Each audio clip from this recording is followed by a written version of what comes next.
มื่อจะไปต้องหยุดนี่ก็แปลกทางโลกเขาไปแล้วก็ต้องเร็วเขาเรือบินรถยนต์ไปทีเดียวมันถึงจะเร็วถึงจะถึงทางธรรมไม่ใช่เช่นนั้น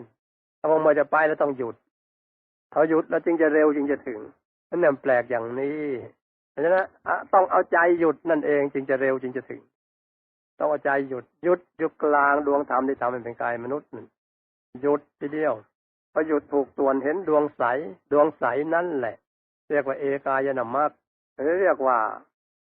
ปฐมมรรคหรือเรียกว่าธรรมานุปัสสนาสติปัฏฐานเอาดวงจันทร์ดวงอาทิตย์ใจก็หยุดนิ่งอยู่กลางดวงนั้นพอหยุดนิ่งถูกส่วนเข้าเท่านั้นหยุดในหยุดในหยุดในหยุดพอถูกส่วนเข้าเท่านั้นหยุดในหยุดกลางของหยุดในหยุดกลางของหยุดเร็วเข้าไปเห็นดวงอีกดวงหนึ่งเท่ากันอยู่กลางดวง